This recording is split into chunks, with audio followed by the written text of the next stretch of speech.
think that something new comes up, tomorrow you will go jobless. It's not gonna happen, brother. It's not gonna happen, my dear sister. It's never gonna happen, because things change gradually. It's not like, hey, there's Flutter now, let's everybody abandon Android completely and then from tomorrow we'll only write Flutter code. It does not work like that.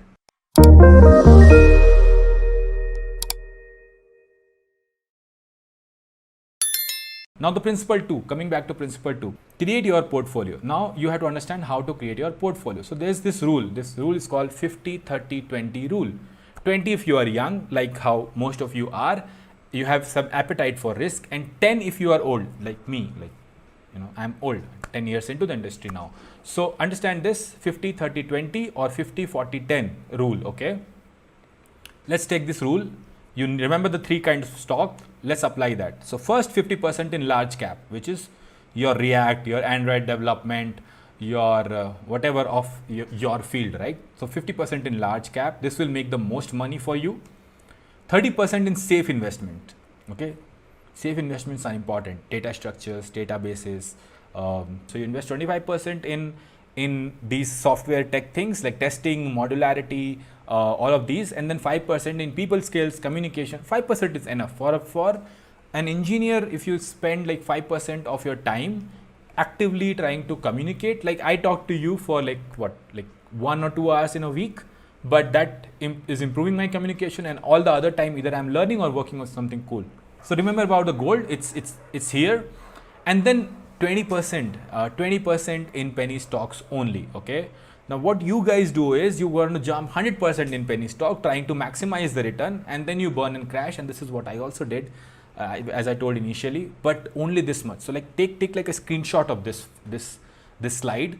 This will take like a mental pic of this slide. This is wisdom of 100+ years. Okay, this is not something which I have come up with.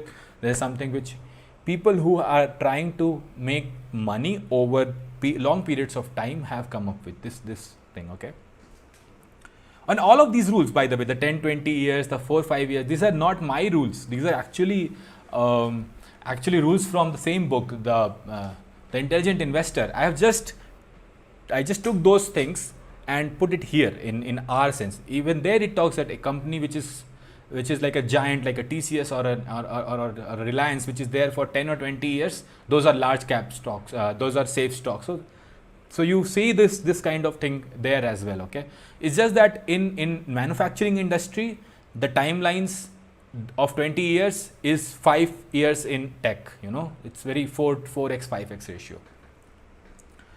So let me stress on 20% for a second, because a lot of people I see do this. They worry too much about the future. So don't worry about it. You think that something new comes up, tomorrow you will go jobless. It's not gonna happen, brother. It's not gonna happen, my dear sister. It's never gonna happen, because things change gradually. It's not like, hey, there's Flutter now, let's everybody abandon Android completely and then from tomorrow we'll only write Flutter code. It does not work like that. It never works like that. Okay, so but change happens gradually, and if you don't learn, you will anyway go jobless. There will come something. Even if you say you learn, you say AI will come in say 10 years. 10 years is a long time, by the way. First of all, you won't be in job for 10 years if you do AI right now. But that's not the point. So the point is, after 10 years also, it might have changed the shape and everything of it, right? So you have to keep learning. Even inside a tech, there are new versions. So don't run away from the learning part. Distributing your portfolio done.